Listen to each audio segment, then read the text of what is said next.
Good morning. I would like to welcome all the participants to the International Space Medicine Summit 2022. And it is my pleasure this morning to present to the director of the Baker Institute, Ambassador David Satterfield. David Satterfield had a distinguished career with the Foreign Service prior to coming to the Baker Institute, serving as the Special Envoy to the Horn of Africa, serving also as the Assistant Secretary of State, and the director of the staff of the National Security Council, and served as ambassador to Lebanon and Turkey, and charge d'affaires in Iraq and in Egypt. He is a recipient of numerous honors and awards. It is my pleasure to present Ambassador David Satterfield. Thank you very much, George. And I would like to welcome all of you to once again are joining with Baylor College of Medicine, Texas A&M, to present this summit on international space medicine.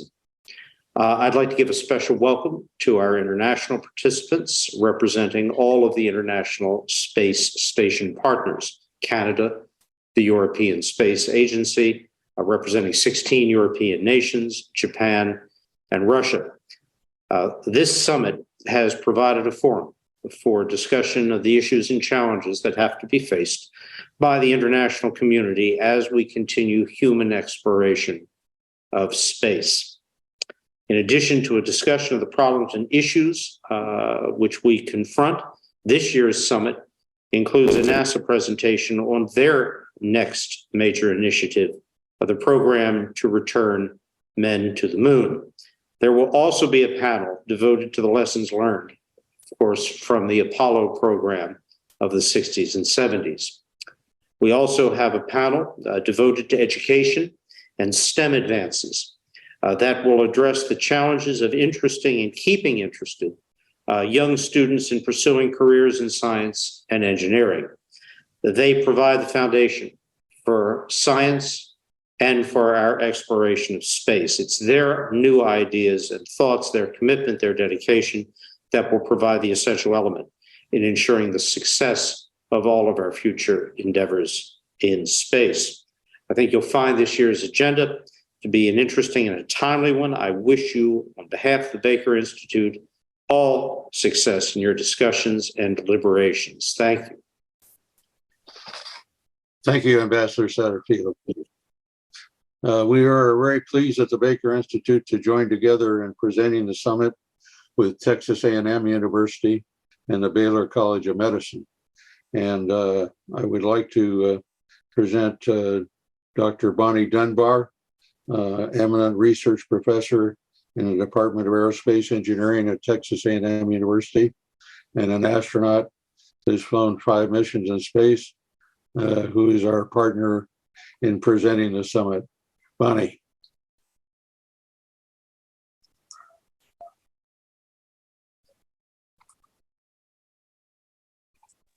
Sorry to interrupt, Bonnie. I think you're muted. Yeah, I got you. Thank you.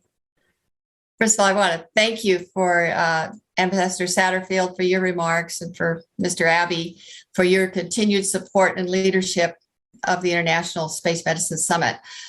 I'm honored to be a non-resident fellow of the Baker Institute and pleased to welcome everyone on behalf of both the Institute and Texas A&M University. For many years, the International Space Medicine Summit has provided an important platform for exchange of the ideas, information, and honest dialogue about where we've been, where we hope to be in the future, and how to keep our spacefaring astronauts healthy and safe. We were there even when we didn't have a program to continue beyond low Earth orbit. So how exciting is it to be returning to the moon and planning for future human missions to Mars? We've made considerable progress in the last 60 years, but we still have risks to address.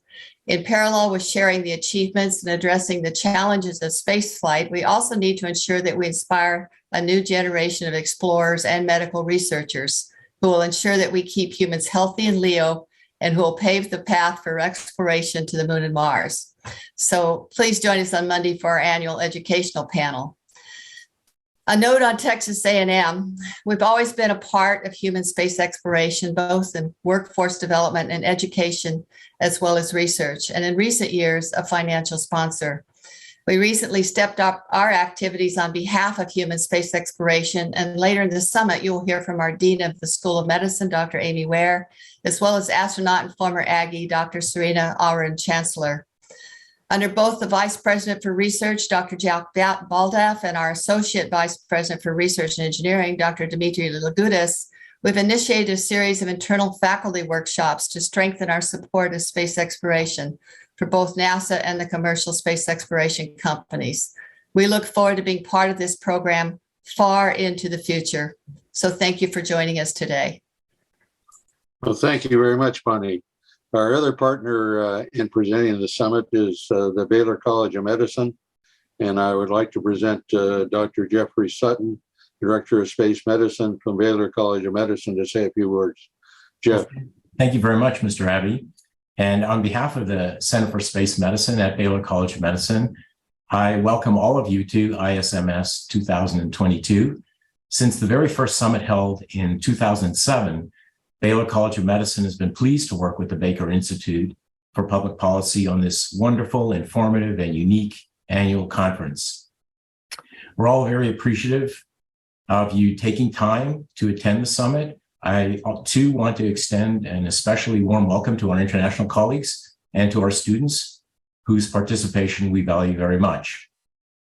As has been our tradition, there's an interesting mix of panels reflecting past experiences as well as future directions and opportunities.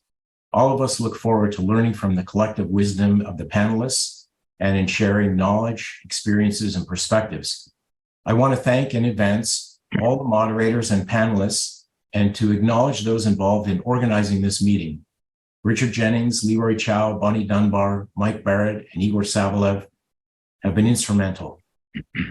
However, it's the leadership and effort of you, Mr. Abbey, who has been the driving force behind the summit and makes everything possible. And therefore, you have our utmost gratitude and appreciation. Please enjoy this year's summit, and I hope all of you have a rewarding meeting. Thank you. Thank you very much, Jeff.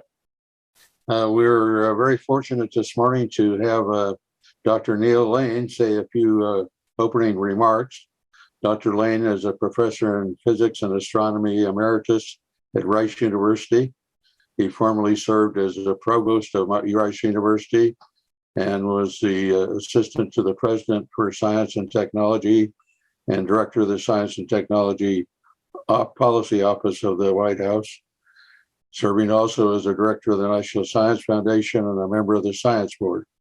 It's my pleasure to introduce Dr. Lane to say a few words. Thank you very much, George, for giving me the honor of making a few comments, adding my welcome to the International Space Medicine 2022 to the 16th summit that we've held here at the Baker Institute. I remember the first one in 2006. It was quite an extraordinary meeting, and all of those that have followed have been fascinating and have added rich knowledge base to these important issues in space. So in addition to the international partnership, which I think is unique and extraordinarily important in endeavors such as space exploration, we also have these strong cooperation over a long period of time between the institutions that have been mentioned with Rice, Baylor College of Medicine, Texas A&M. The meeting is unique, I think, in that brings together all the key players, the program managers, without whom the money does not flow that allows us to participate in space exploration, the astronauts and cosmonauts who have the courage and bravery to go there, the engineers who make these instruments work and these machines function, and the science researchers who do the research.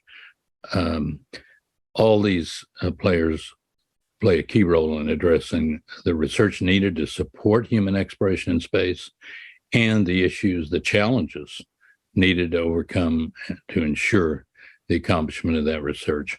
All the International Space Station partners, the ambassador mentioned, are participants in the summit. It has had as major objectives the optimizing of the research accomplished on the station and furthering international cooperation in support of the continued human exploration of space. It's proven to be a forum that encourages and welcomes frank discussions, as Bonnie noted, of problems and issues, and has become one of the world's premier international life science meetings. Led by the United States for the last 20 years, Canada, and the 16 members nations of the European Space Agency, Japan, Russia, have all successfully worked together, flying and operating the International Space Station. I remember being in the White House advising President Clinton when the first module went up. It was an extraordinarily exciting time. It's been gratifying to see the station completed and functioned and delivering such exciting and important research results. It's proven to be an outstanding model for cooperation by nations, all nations of the world. There have been differences between nations in many areas, but we have found a common ground working together in space. It's living proof that nations can indeed work together when they share a common purpose.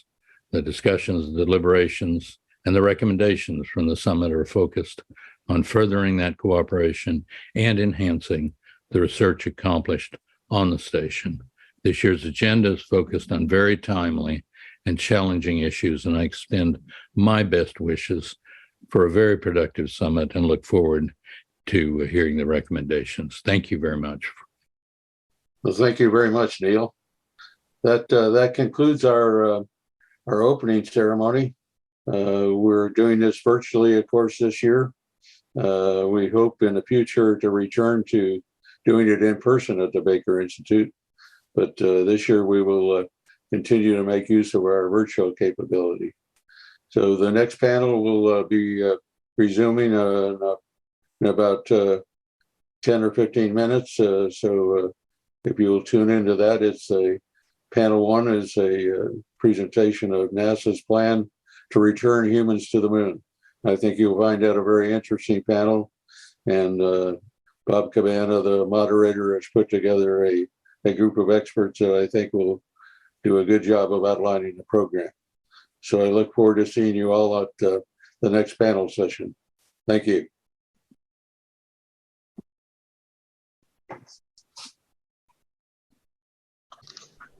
All right, George, Lisa's logging on, and that'll be my whole panel. I think we can get started and she'll join us. So turn it over to you for opening remarks, sir. All right.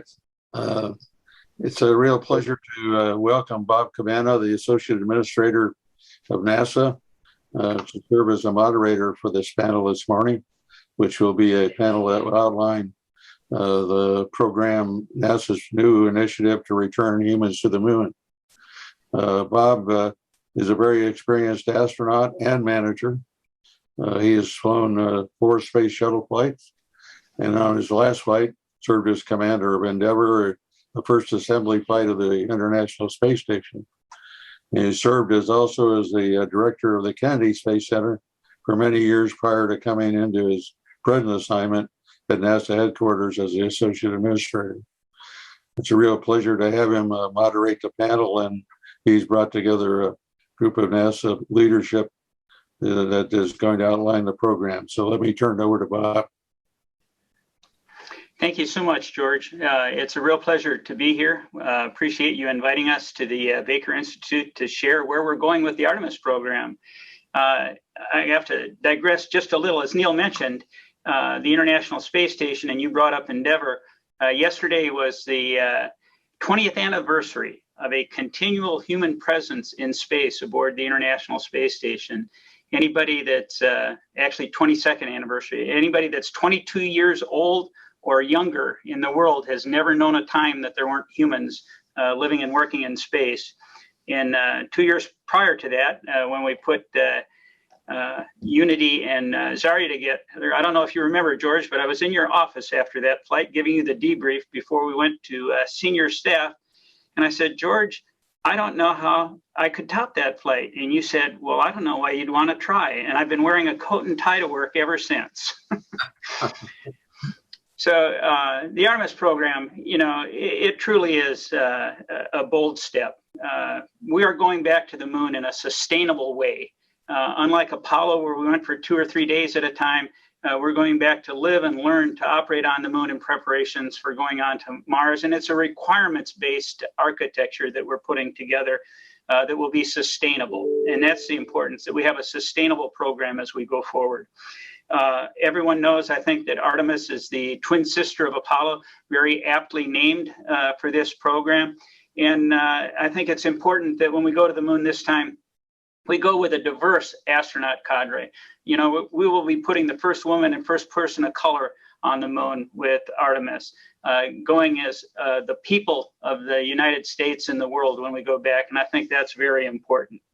I put together what I think is a really great panel, and I would like to introduce them to you all. And each is an expert in their field and will share more of how we've laid out the Artemis program. I'll introduce everybody in order, and then I'll go back and we'll kick this off. First off, Steve Creech. Steve is the Assistant Associate Administrator of the Artemis Campaign Development Division within our Exploration Systems Development Mission Directorate at NASA headquarters. Kurt Spuds Vogel. Spuds is the Director of Space Architectures in the Office of the Administrator here at NASA headquarters. Lisa Watson Morgan is the Manager for the Human Landing System Program located at NASA's Marshall Space Flight Center in Huntsville. And Laura Kearney, she's the Manager for Extravehicular Activity and Human Surface Mobility Program at NASA's Johnson Space Center in Houston. And I've asked each of them to provide a little bit of an overview of their area of responsibility. So let's start with Steve. Steve, can you please describe how the missions with Artemis progress from Artemis 1 to later missions? And I got to throw out, I know you're going to say it, but we're getting ready for Artemis 1. We're looking to make a decision to roll out to the pad at midnight tonight, but there's some winds and weather in the area, so we may have to delay. But right now we're working toward a 14 November launch at night for Artemis 1. And it's really good we rolled back into the barn, because when Hurricane Ian came across the Cape, it went exactly between pads 39A and B. And I'm really glad Artemis was safely tucked away in the VAB. So Steve, I'm going to turn it over to you for a little bit of our architecture and where we're going. You're muted, Steve.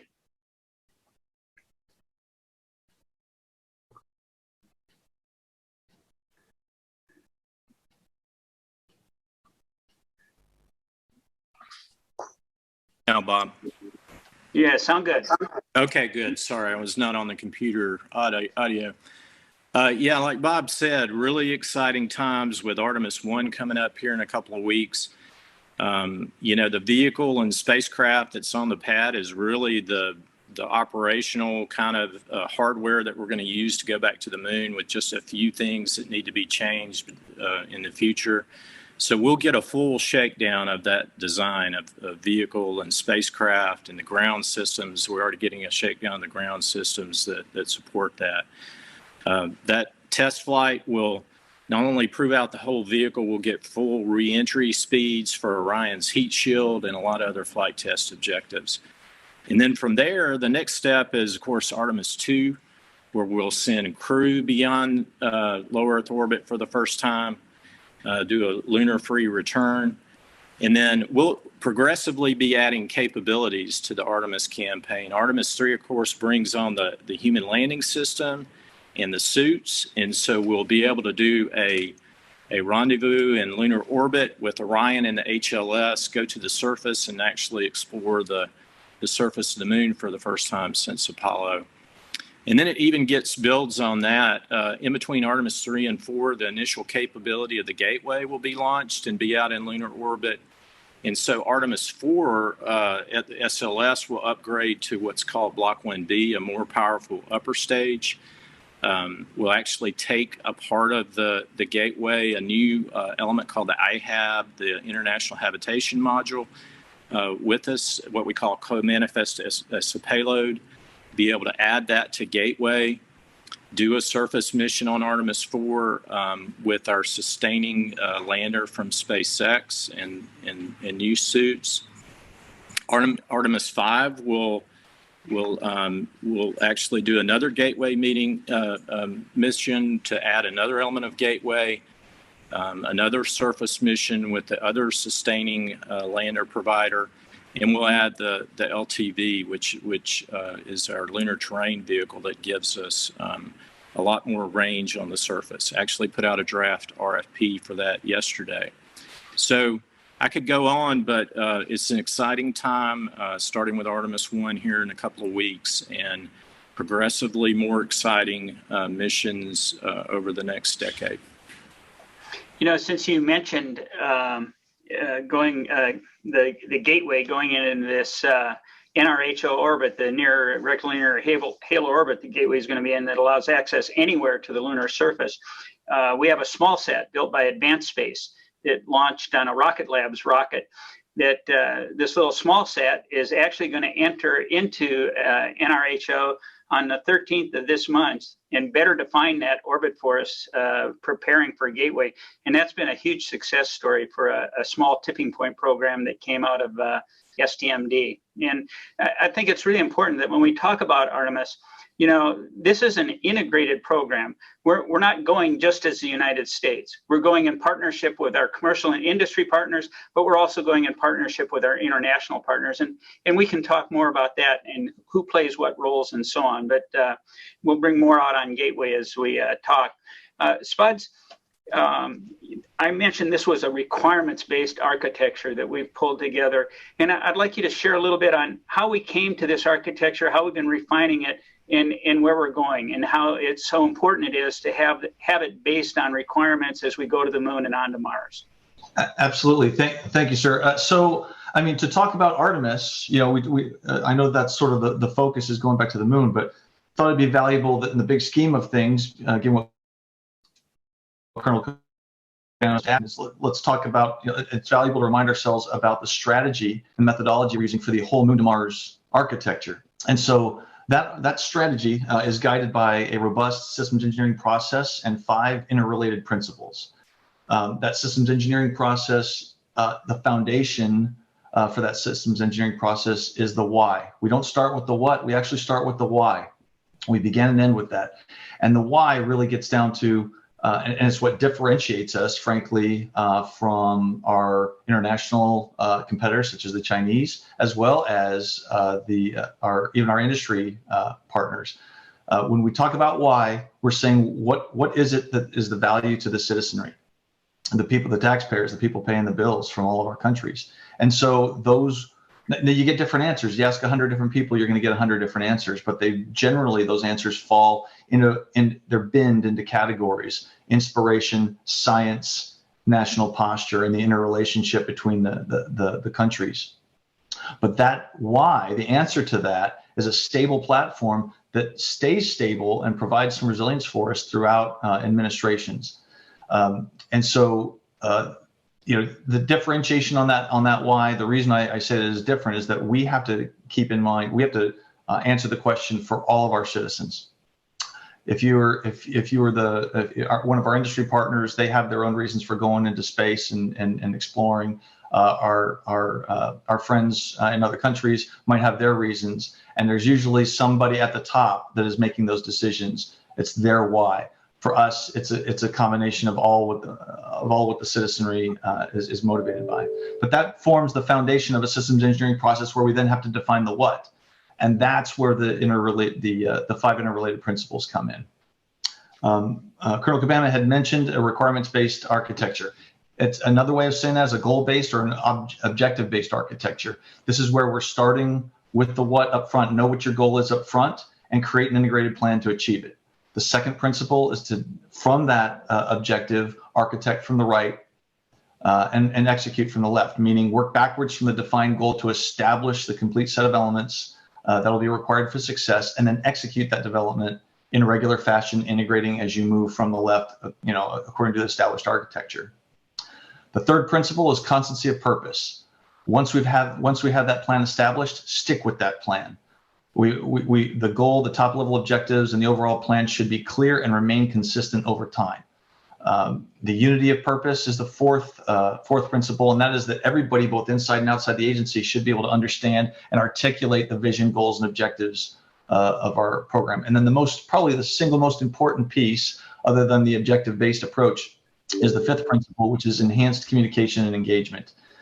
This is this is the lifeblood that drives the reinforcing cycle for all the other principles I mentioned. It promotes political resilience. It actually, and all these combined principles provide resilience across political, financial, and technical fields. But by having an enhanced communication, we raise public awareness, we collaborate with international partners in industry and academia to achieve common goals and objectives, and we also engage the workforce at NASA to continuously promote understanding of the plan, as well as to solicit feedback for it. And so to that end, we started down this path recently in the last 9 months, and the overall the established goal on the right-hand side of this whole architecture was to not just say we're going to the moon and on to Mars. Mars is not the final stop. The overarching goal here is that what we're doing at Mars even is to build a blueprint for sustained human presence and exploration throughout the solar system. It's not about Mars. It's about what's beyond that. In martial arts, you don't punch the board, you punch through the board. And that's really what we're doing here. But that bumper sticker of a robust blueprint for sustained human presence and exploration throughout the solar system all by itself wouldn't be sufficient. You want your what to be defined in enough detail such that you know how to judge success. You want it to be rigorous such that you know it's achievable, and you want it to be consistent. And so what we've been doing at NASA in partnership with international industry partners, academia, and the workforce has been establishing a set of top-level objectives that springboard off of that overarching blueprint goal. And as of a month ago, we have finally established, after a lot of refinement and getting feedback from all of those stakeholders, we have finally arrived at a set of 63 top-level objectives. They're very broad, purposefully, but they do help flesh out the rest of that what to give it the detail that we need so we can judge success going forward. And we can talk more about that. There's a video online that talks about the objectives, and our Deputy Administrator, Pam Melroy, announced those final set of objectives at the IAC in Paris just a month and change ago. And so there's a QR code that I can, and a link I could probably make available to folks so that you can look it up and see what those objectives are. Please do that. So get that in the chat. Absolutely. So, Lisa, we are all vividly anticipating and waiting for the next landing on the moon. How about telling us a little bit about our path forward there and where we are with the human landing system? Yeah, thanks, Bob. I'm really excited to spread what we're doing here, because our return to the moon is different this time. And I think, we've mentioned it, but we're going to the lunar South Pole. And that in and of itself has all new challenges with respect to how humans are going to, to operate there, how we're going to land, the right tilt angles, how much CG, just there's so much that goes into it from a requirement space that we are super excited about it. So from the human landing system, we started kind of with the end in mind, and the agency was really wanting to embrace a new model. And so for us, we went with a fixed price approach to landing humans back on the moon. And so our architecture, we're using the Space Launch System and Orion, to take the crew up into this near rectilinear halo orbit. Now, prior to that, this Starship, which I have a model here to show you. So we have this Starship model, as you can see, looks very different than what you've seen in the past going to the moon. And the reason it is because we tried to reduce our functional and performance requirements to the smallest number possible that were open enough that would allow industry to propose back to us very innovative concepts, which they did. And so with that, also, industry was able to use some of the spacecrafts that they had planned for commercial use. Now, that's really exciting to us because we already have hardware, which is just, that is something, having a hardware-rich program this early in the game gives us a tremendous amount of insight at NASA into what to expect. So clearly, right now, SpaceX has, a booster, which, will be the launch stage. We also have the Starship, which I just showed you, and that's what we will see. That's what we will send up into orbit and then dock with Orion to retrieve the crew. Then we're going to go down to the lunar surface for a 6.5-day stay. And so we're going to do great science. We've got different, we want to continue to understand, is there water ice? What is the permanently shadowed regions? What are they like? How close can we get to that? And like what Steve was saying earlier, there are other assets that will help us get closer to it in the future. So we're definitely going with a plan to stay and grow. We also want to be able to get there soon and leveraging what industry has and ensuring that we are employing all the human rating and safety aspects that NASA requires for our astronauts. That was just quintessential. So early on, we took lessons from Commercial Crew Program, and we have already established agreed to standards, the design and manufacturing standards, to make sure that we have human rating baked into all that SpaceX is doing for our human landing system for that variant of Starship. So they've currently already met the production rate for Raptors, which are the big engines, that they use. So that's really exciting to us.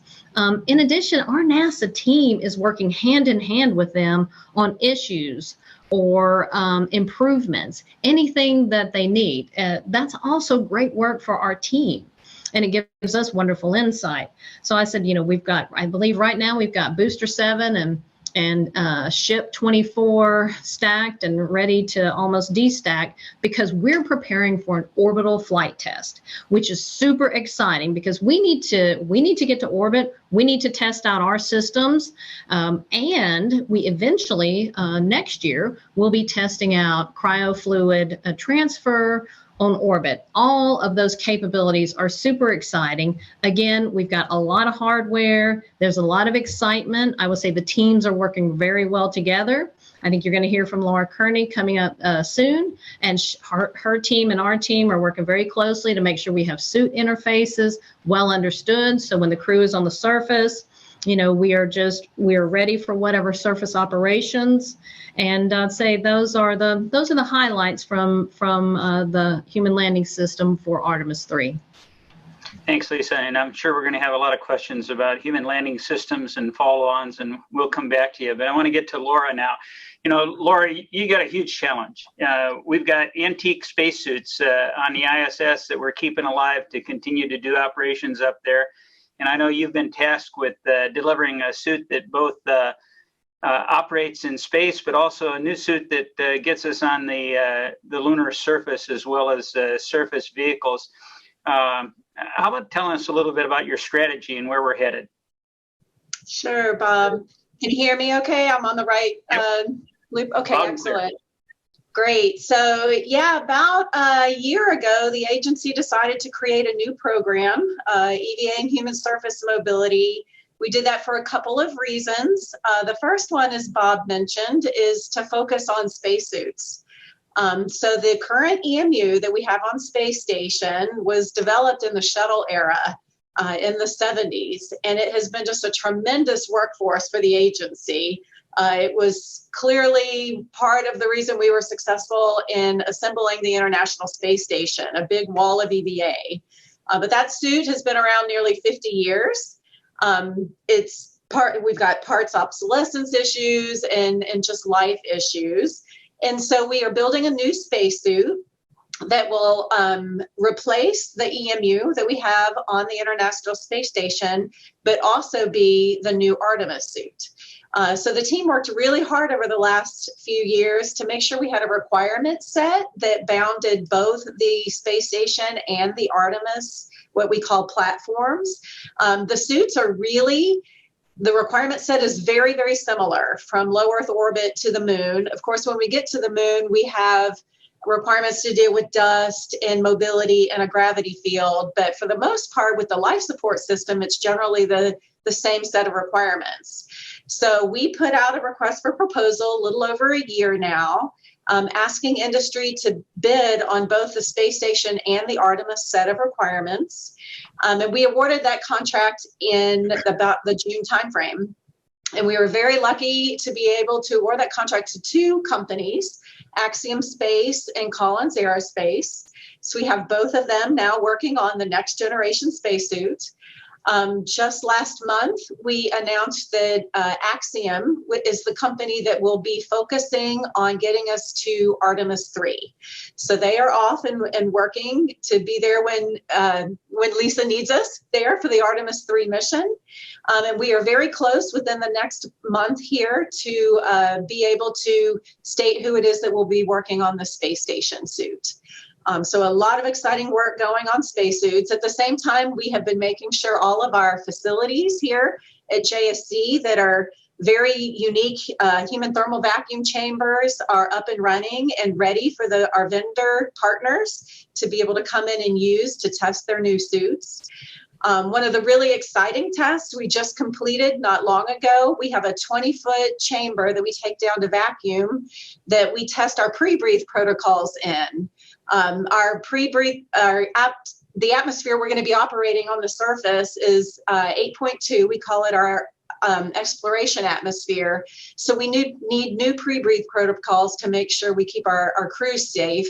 And we just completed our first pre-breathe protocol testing about a month ago to start validating that protocol. So a lot of real work happening with real hardware, real facilities.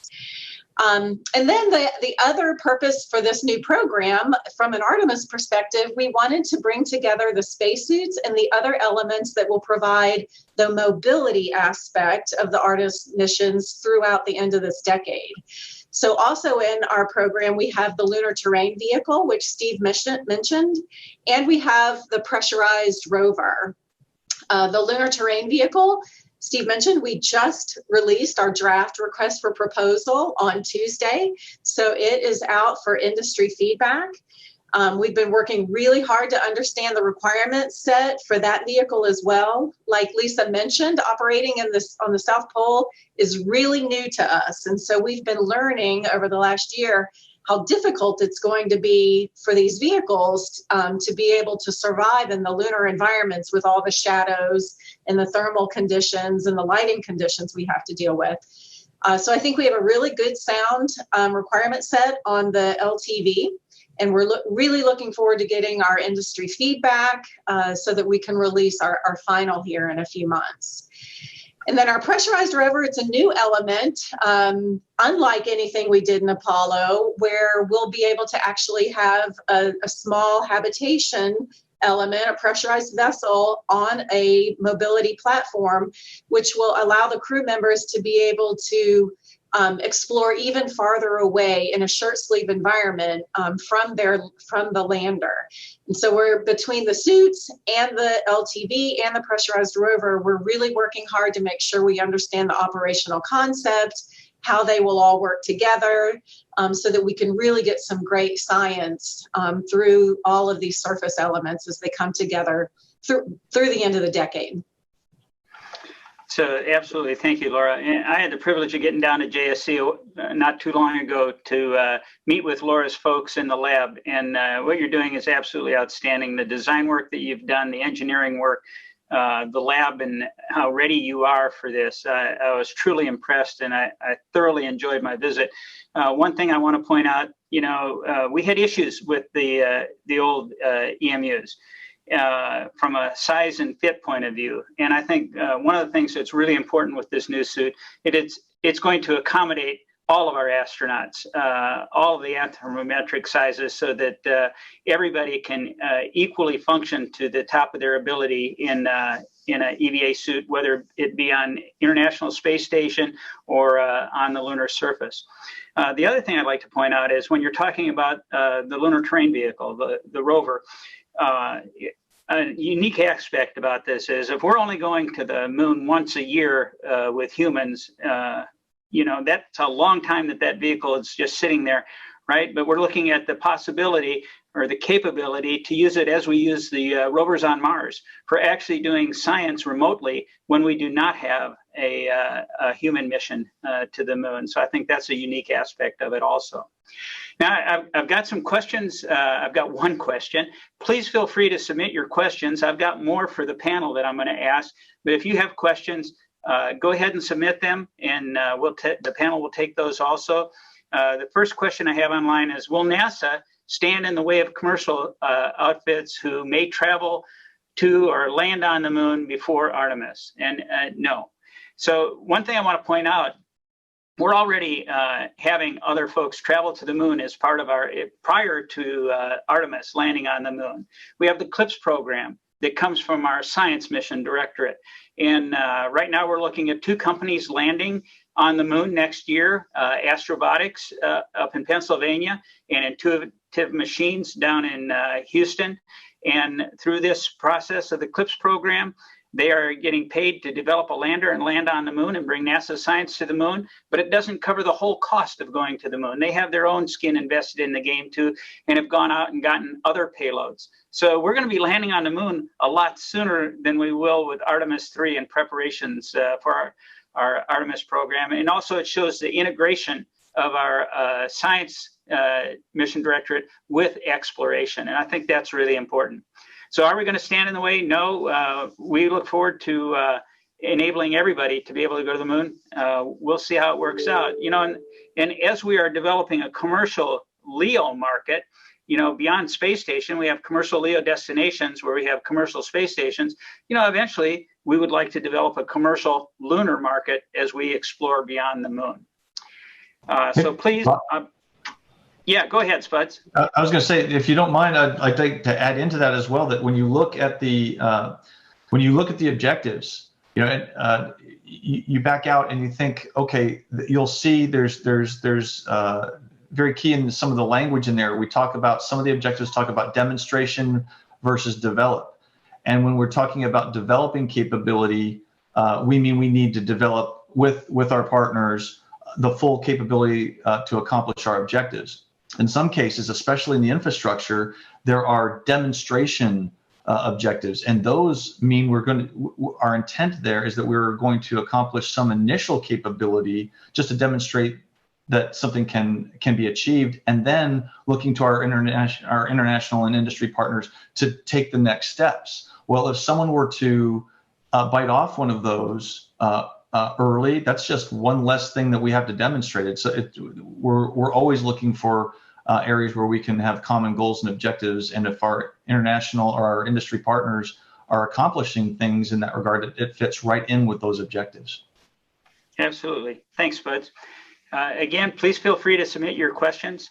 I want to come back to Steve. You know, we talked a little bit about Gateway, Steve. We're getting ready, hopefully, to launch the first element in probably 2025 that has the power propulsion element and Northrop Grumman's HALO, the Habitability and Logistics Outpost. How about telling us a little more about Gateway and how does this facilitate a sustained lunar presence?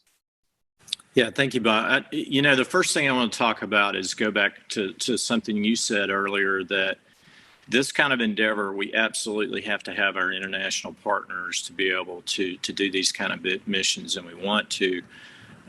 You know, on Orion, the European Service Module is a great international partnership, but really the Gateway is also forming a lot of those initial partnerships. It's kind of naturally evolved from the space station. Even on HALO, we have JAXA and ESA contributing components to that, helping with that. I mentioned the IHAB earlier. The International Habitation Module will be a joint JAXA-ESA contribution. The Canadian Space Agency is contributing a Canadian arm for Gateway.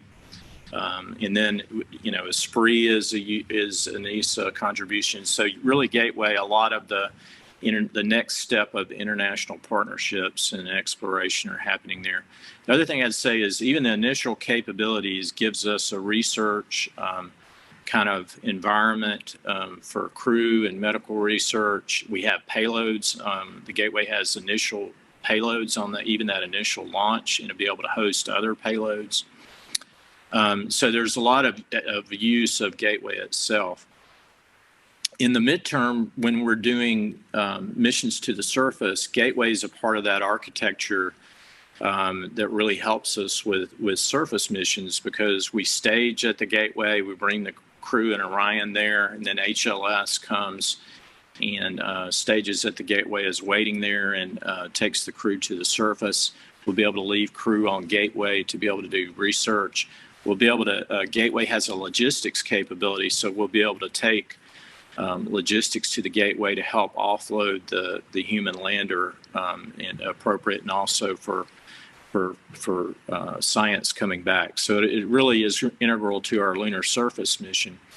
The other thing I wanted to mention, particularly for this community, is we have in our further out DRMs, or design reference missions, objectives from your community to use Gateway as a part of the preparation for Mars in some of the mission designs. You know, Gateway has a propulsion power element that's solar electric propulsion, like Bob mentioned, that it's one of our options for the Mars transfer vehicle.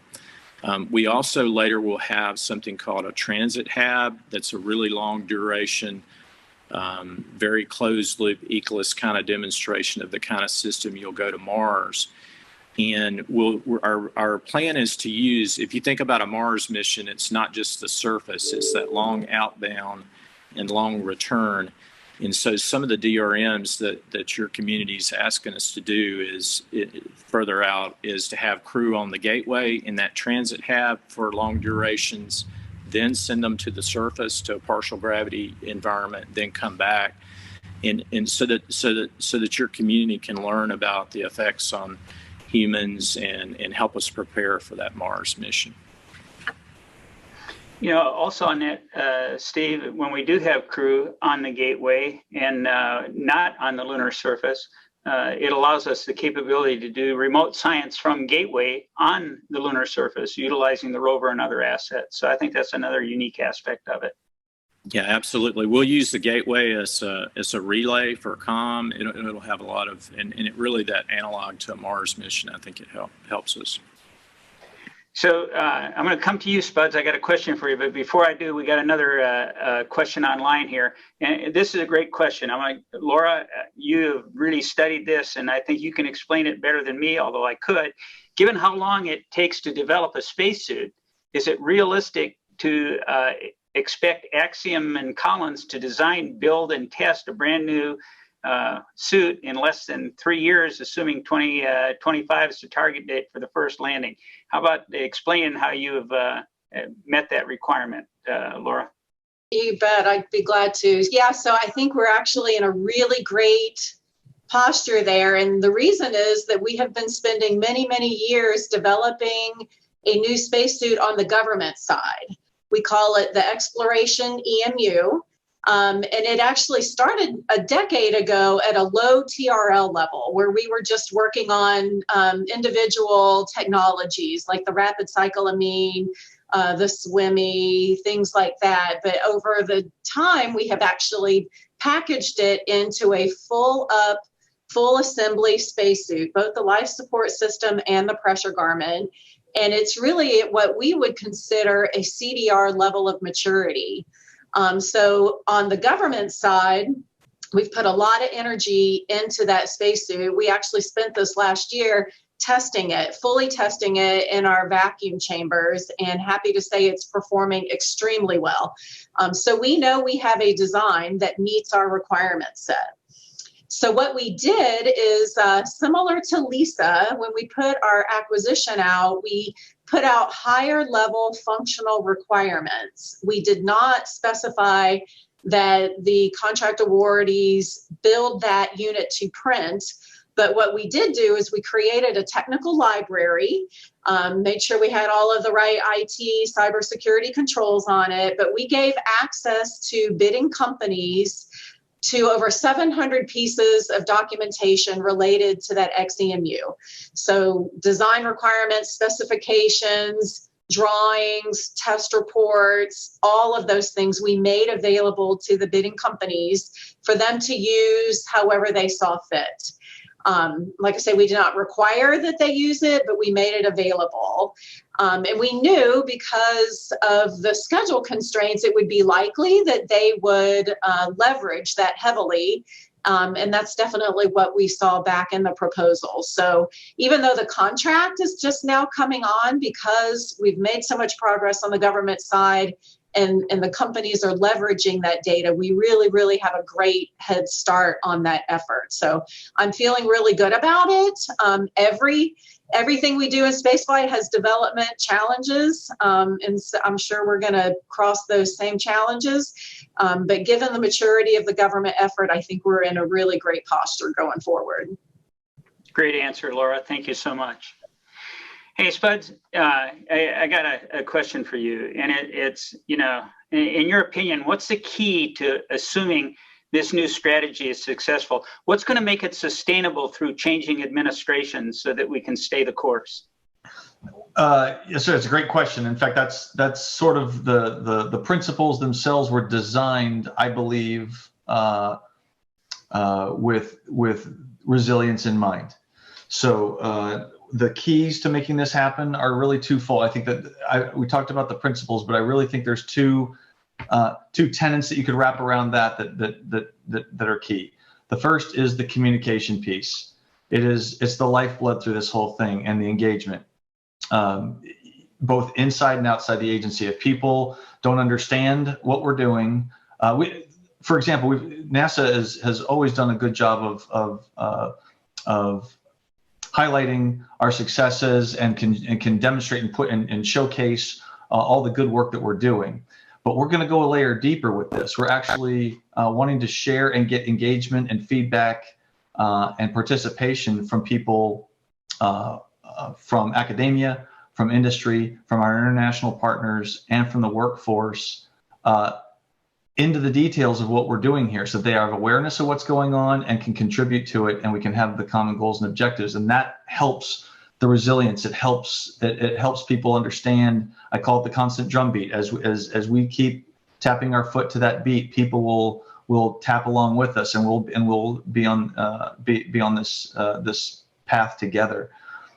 So communication and engagement is a big piece of this. I think the other key piece is being flexible yet rigorous. And so what I mean by that is that we say we're going to stick with the plan. Changes are okay, but because there's going to be new technology insights that are going to come along. We just have to make sure that we integrate those new ideas in the same rigorous fashion that we're applying in the development of the strategy and the architecture to begin with. So we want to be flexible, but we want to also have that rigor as well. And people need to see it and believe it. And I would also say, we have to deliver. I think one thing that NASA needs to do a better job of is delivering on what we say we're going to do, delivering a quality product on time and within budget. And I think that's really going to be critical to our success. It's really going to help to have a successful launch of Artemis 1. This is an amazing rocket, and I am really looking forward to November 14th. Again, please submit your questions. I've got plenty for the panel, but I want to answer your questions. I want all of you to leave with a full understanding of what it is we're doing, why we're doing it, and how we're going to accomplish it. Lisa, I got a question for you. This spaceship, Starship that the SpaceX is building, as you mentioned, is quite different from what we may have expected a lunar lander to look like. And I know a lot of folks are wondering, what do you think about, what do you see as differences in SpaceX culture around system engineering and safety compared to us? How do we merge our cultures? How do we get mission success? What are your thoughts on that? And then as a follow-on, I'm going to come back to you, and I want to ask, what about other landers, and how are we looking at getting to similar redundancy? But first, answer that tough SpaceX one.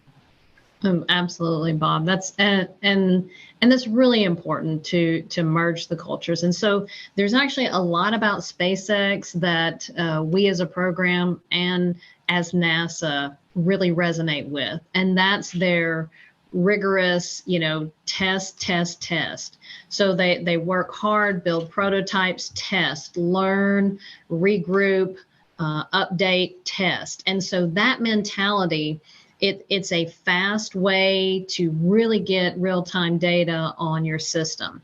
And that's something that, from a NASA cultural standpoint, we really love and appreciate. Whereas in the past, in the near term past, NASA, works through real detailed analysis and then, performs our testing. This is a great opportunity for NASA's deep analysis capability through our collaborative effort with SpaceX to kind of give them a heads up, say, have you looked at the slosh in these tanks? What about this landing leg? How's it going to shift here on the lunar surface? So we're giving them real-time feedback a little deeper into their analysis than they would typically have. And we're getting to experience the early wins and failures from testing. I mean, it's important. I think it's super important culturally too, that we're getting to the point where these are early test flights and we're going to learn from them, whether they're meet every objective or do not, which is okay, because we want to get it right prior to putting humans on it. So we're trying to work on the experience as well as the fast pace that SpaceX likes to move, as well as putting a lot of our more rigor, safety aspects and analysis into it. So that is important. So the other question that you asked, well, so what about, you kind of dual redundancy? We're actually about to get proposals in December 6th for our second potential provider. And again, I don't expect it to look anything like the Starship. I can't imagine it would. It will be another lander, and it will be NASA's approach to make sure that our nation has the capability to land on the moon for us and our international partners and really all of humanity. So it's a very exciting time. As you mentioned, and it shows the commitment and long-term commitment and progress that we expect to make.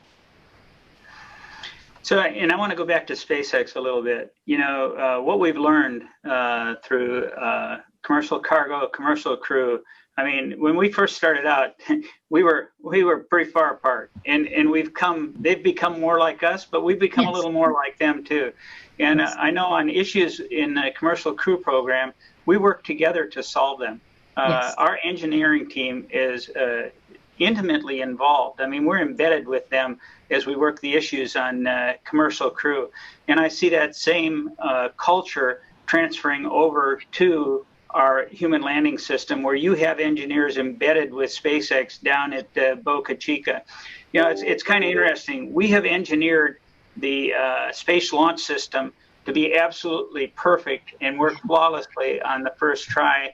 And they're a little more, well, let's build it and test it. And if it blows up, so what? We're going to learn. Right. We got a lot of hardware. We'll just build another one and modify it. I remember being down at SpaceX in Boca Chica, and they had a core stage stacked up in their vertical integration facility, and they said, we're not even going to fly that. We're going to scrap that, because we've made so many modifications that we've got a better one now.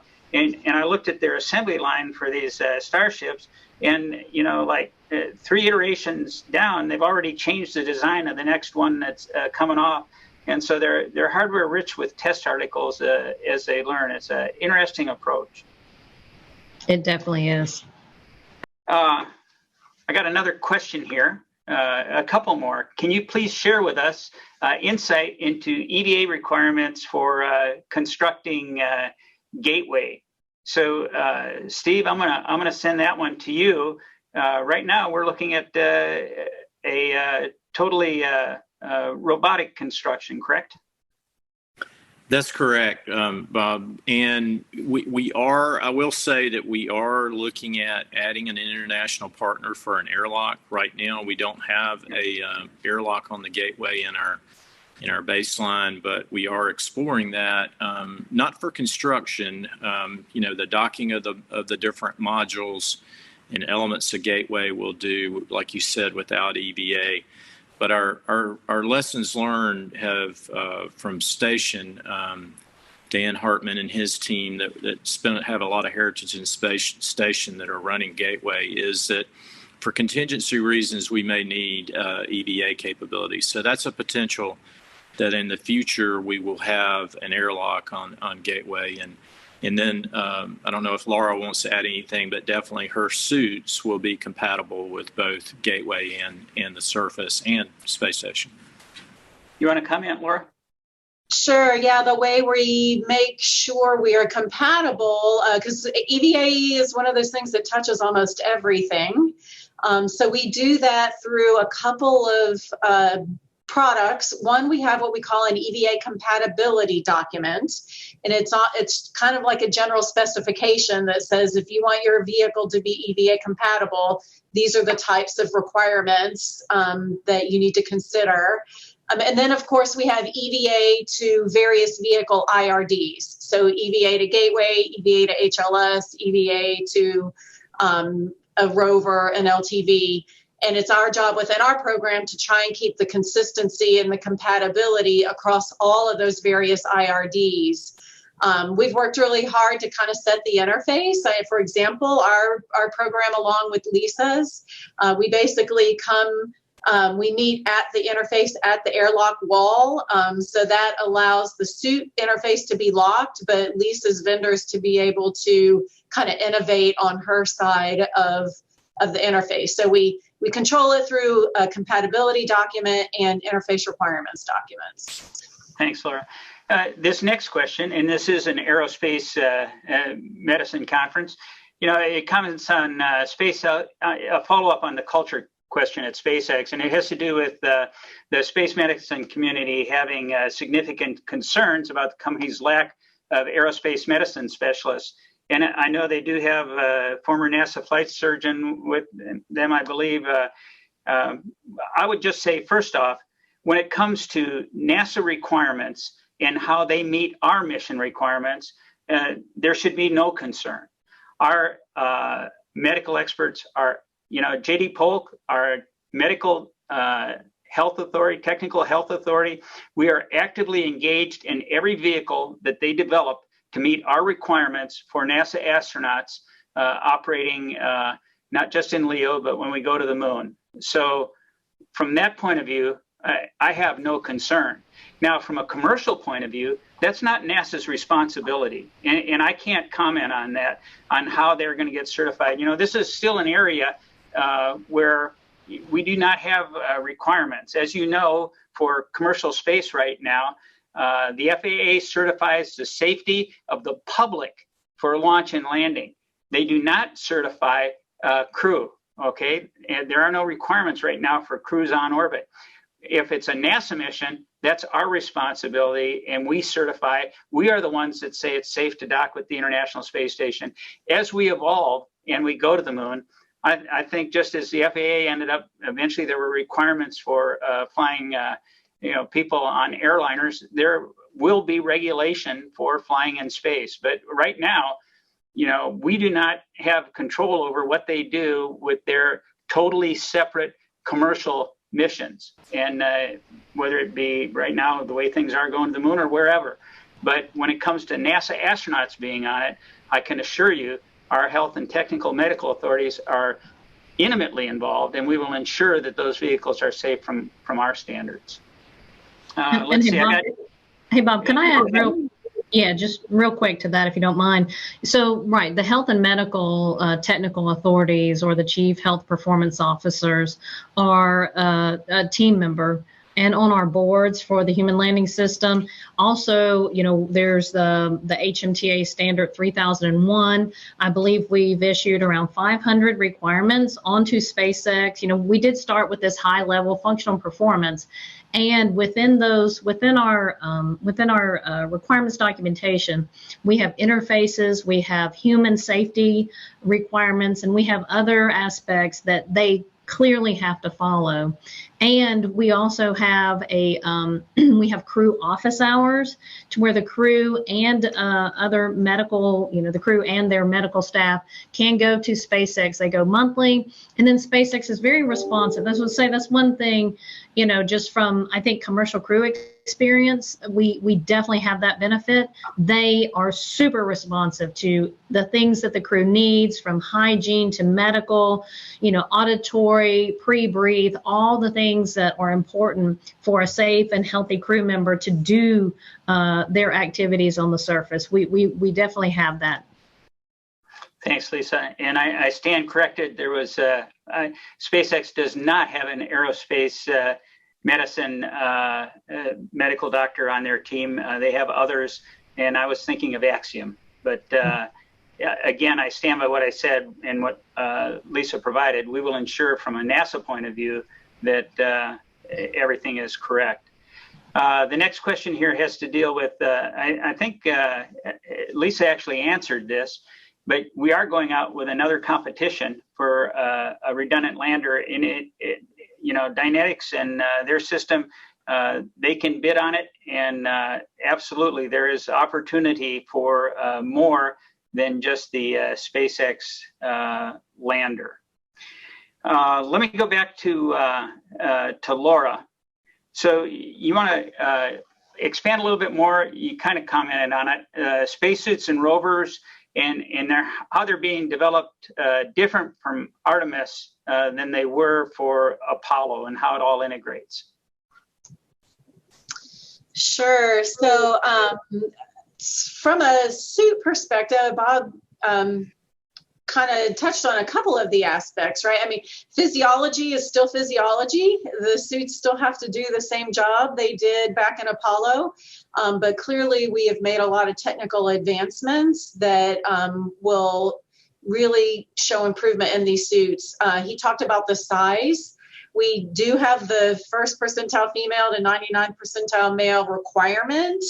The XEMU that I talked about earlier, we actually started developing the smaller version of that suit first, because that's really harder because you're constrained by the physical size.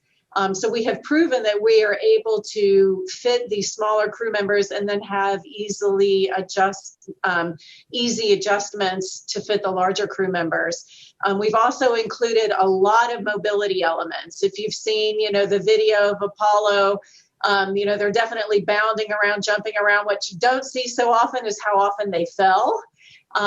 We have mobility elements in the suit that will help with just their fatigue, being able to stay out longer, work longer, move more.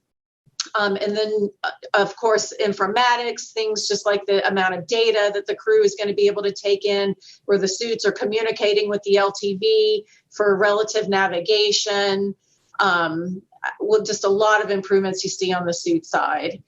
Bob actually touched on LTV. This is really a different rover. For Apollo, the LTV went with the crew on, I guess, 15, 16, 17. It was used for the couple of weeks that they were there and then left behind. This rover is meant to have a 10-year operating life. So we're asking a lot of this rover. He also mentioned that when the crew is not there, we'll be using it for scientific experimentation, as well as on the exploration side, when the time comes, being able to move and transfer logistics or start working on the infrastructure that Spuds talked about. So the LTV is really a completely different animal than what we talked about in the Apollo era. And then, like I mentioned, we're working hard to make sure we understand how all these aspects fit together. We have to think about things like crew safety. With a spacesuit, there's only so much oxygen and consumables that we can carry on board. And so we have to think about things like how far can an LTV get away from a lander, but still be able to make a crewed walk back distance in case the LTV has an issue. Same thing when we get a pressurized rover. Pressurized rover, we're talking about contingency cases in case the pressurized rover has an issue. Can the LTV be teleoperated to get back to it so we could get a crew from a pressurized rover to an LTV back to a lander? So we're really thinking about all those contingency cases and those operations that we can maximize the crew's efficiency, but also make sure we continue to keep them safe the farther and farther we get away from either a lander or a base camp. And that's going to be a huge challenge on the South Pole with the electricity requirements and the cold periods and the lack of sun. And it's going to be huge. This next question is going to be a toss-up. When I look back at Apollo, what we accomplished in the 60s and 70s with the technology that we had, the national resolve that our nation had to make that happen was absolutely phenomenal. And when I got selected to be an astronaut, I'm working for John Young. He's one of my heroes. First Gemini mission, walked on the moon, flew that first shuttle mission, gutsiest test flight ever, commanded that. And unfortunately, John's not with us anymore. And as I look at the Apollo astronauts, those that actually walked on the moon and have that experience, we're down to just a few. And Jack Schmidt's still with us, Charlie Duke. And my question to all of you is, they are a wealth of experience. You have firsthand knowledge of somebody that has actually been there. How much have you drawn on their experience? Have you talked with them and gotten feedback on what we're doing and stuff? And I guess, Laura, since you're big on my screen, I'm going to go to you first. What feedback have you gotten from the Apollo astronauts? Yeah, sure. I'm happy to say we've gotten quite a bit, especially on the EVA side. Our EVA team started tapping into that Apollo generation a decade ago, and we would have almost annual TIMs with them to make sure we understood their lessons learned and captured all of that. They've talked to us a lot about dust and what the dust concern was in Apollo and how much dust the suit brought into the module. So from an EVA perspective, we really, we've been spending a lot of time over the years capturing that, documenting it, and incorporating the lessons learned in our requirement set. I can tell you for LTV, I literally just this summer met the project manager for the lunar rover, and he is on one of the teams that is interested in competing. And boy, he was not shy in letting me understand the lessons learned and the wheels. And again, dust continued to come up over and over again, and the challenges they had. So they're not a shy community. Again, there's not a whole lot of them left, but at least on EVA and LTV, we have really tapped that resource well, I think. And I got to throw out kudos to the Johnson Space Center's lunar sample storage facility.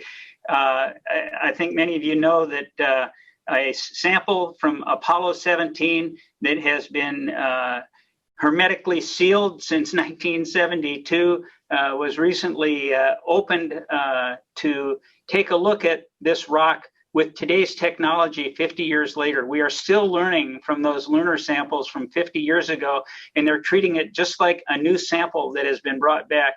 And I think that's really amazing. That a great job by the team down there. For anybody that hasn't seen it, it's a pretty unique facility, pretty amazing.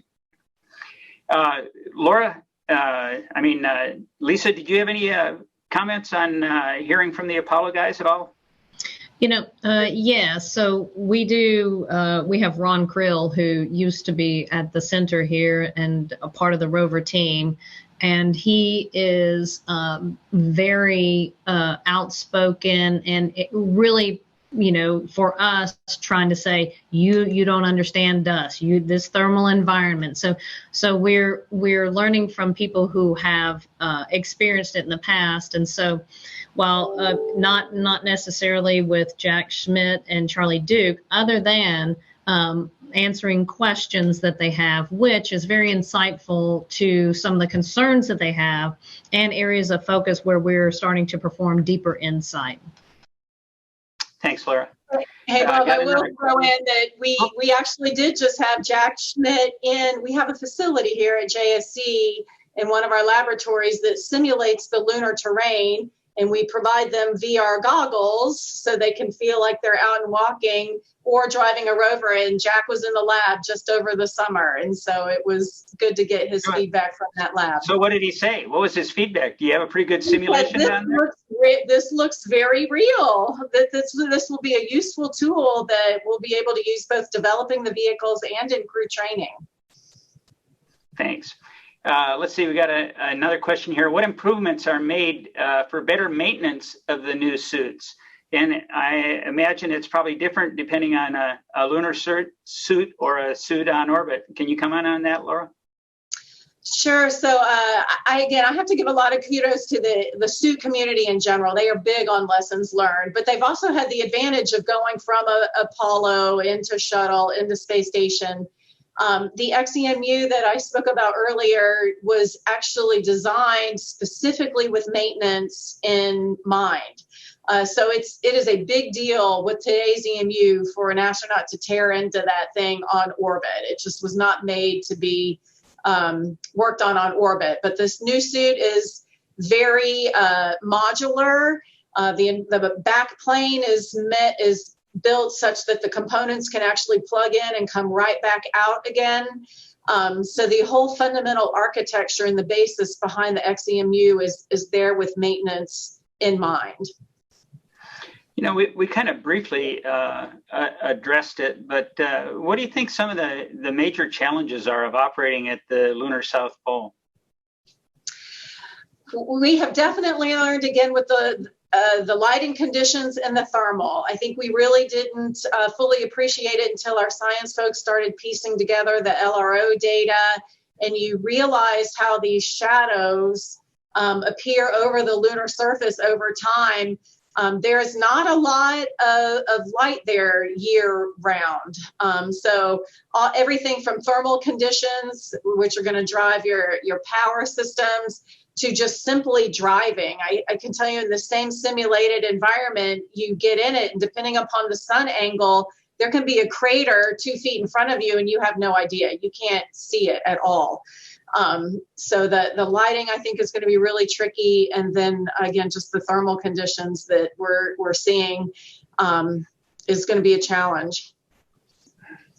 You're gonna need those lights like those dune buggies that race in Baja, you know? Yes, we are.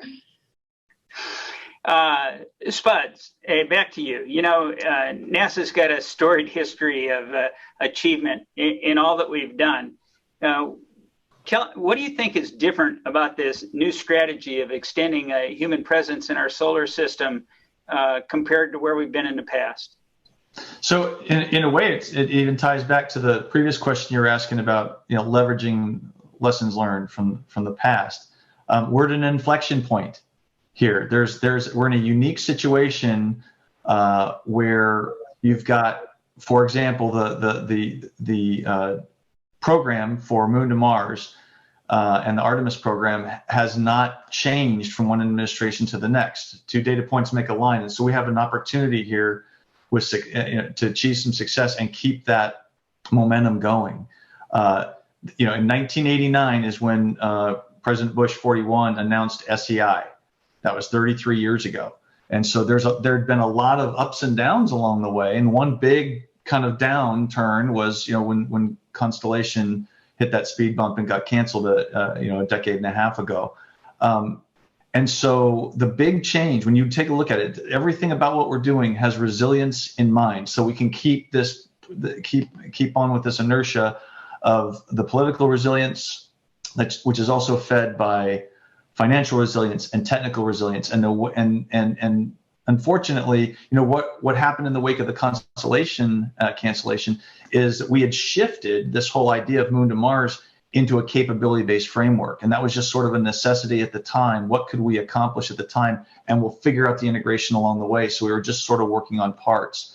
We're taking a different approach here, and it has resilience in mind by architecting from a goal, the ultimate goal, and defining that with these top-level objectives. It gives everybody inside and outside a roadmap. They understand what we're trying to achieve, and even in the wake of funding shortfalls on any given window of time, we still know what the plan is. we know where we're going. Then it just becomes as a matter of time. And so I think that's the biggest change. And that's why I feel like there's so much confidence. As long as we stay true to those 5 principles and that rigorous systems engineering process, I think we're on a really good path. And that's a big sea change from where we were with the capability-based framework. Thanks, Kurt.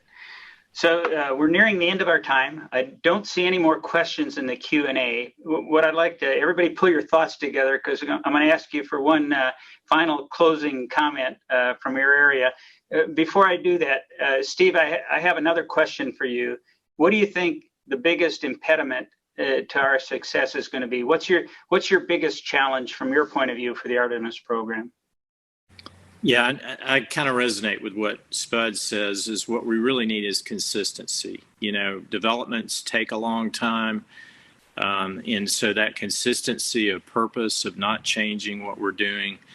You know, we can always say we need more. We always need more money, right? But we've been pretty well funded. But keeping that consistency, I really think, you know, to kind of turn your question on a positive, Bob. You know, like I said, we've been in development for a long time. I think when we fly here in a couple of weeks, it is going to be a great inspiration to not only the public and the community, but it's going to light a fire under our team. We really need to get back into flying, and so that's going to be huge. And then we have, like I said earlier, this cadence of missions. And when we start getting in that cadence of missions, I think that's going to really help us to keep the momentum going. I couldn't agree more, Steve. And we didn't share any pictures today. This is not a PowerPoint program. We have real hardware. We have a real rocket. We're building the capsule right now at the Kennedy Space Center that humans are going to fly to the moon and walk on the moon from. Across the nation, this hardware is coming together with our international partners also. And I couldn't be more excited for where we are and where we're going. And I appreciate all your efforts, Steve, and ESDMD to keep us on track. Spuds, you got any final comments? Yes, sir. I just wanted to say that it's super exciting that, you know, we're talking about the return to the moon. But what I love about this, even when you look at the entirety of the Moon to Mars program, that whole thing is still all of that because of the nature of the goal of this blueprint. That what we're doing right now is writing just the next chapter in a much longer story of humanity exploring the solar system. And so what's exciting about that, this isn't about just achieving going back to the moon to prove that we can do it, or going to Mars to show that we can do it. There's so much more to it. There's depth to it, and it's reflected in this new strategy. And I think that should give everybody hope, and it generates excitement for everyone across the board, partners and inside the agency. Lisa, any final comments from your point of view? Yeah, just want to reiterate that, you know, I definitely, when I go out and speak about what we're doing, our return to the moon, that we're doing, you know, the first, you know, female to land on the moon, it really just, there's so much excitement in the room. And so to me, it's, you know, the word in your background, I do believe it's unifying for, you know, for the world. I think this is something that, you know, NASA has this vision of exploration. It is bigger than all of us, and it's something positive that we can all get behind and be really proud of.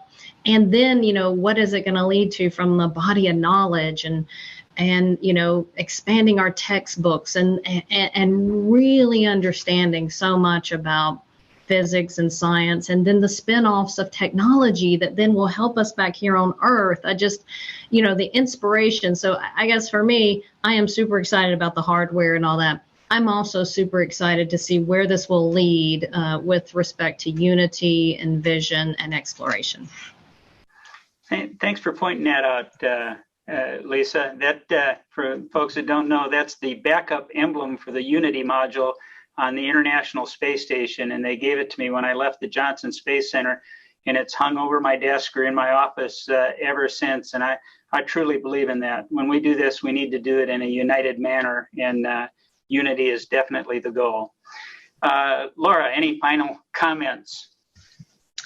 I don't know that I could say much more than the other three already. I'm so excited to be a part of this. I've been doing it a long time now, almost 30 years.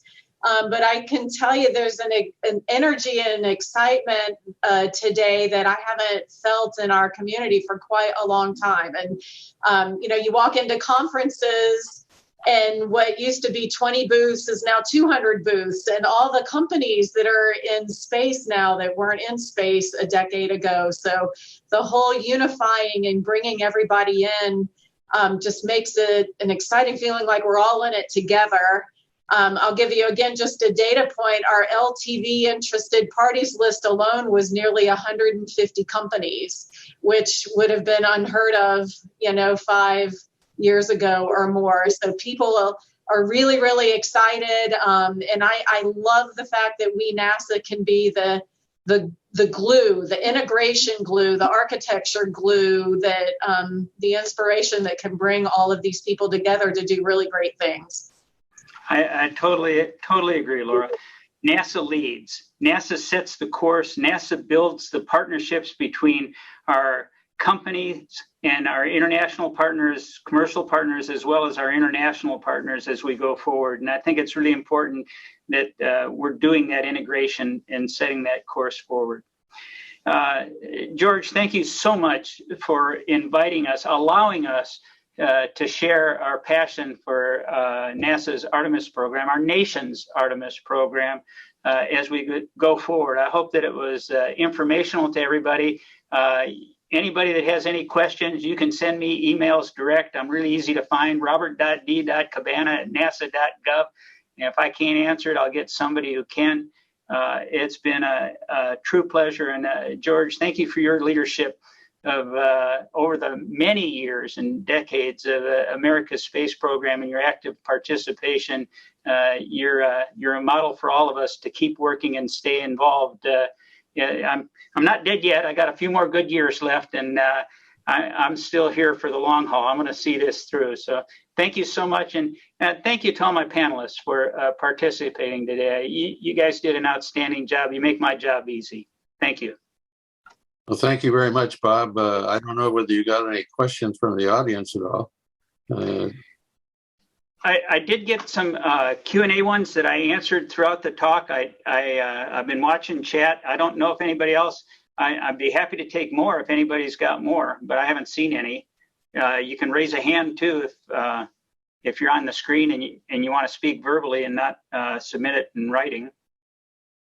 Your presentations were very informative, and we greatly appreciate you and your team's efforts, and particularly in sharing that all with us this morning. Thank you, sir. And if there are no other questions, we'll resume the summit in about 10 minutes with the next panel, which is the contributions of the International Space Station over 20 plus years. So thank you again, Bob, and all your team.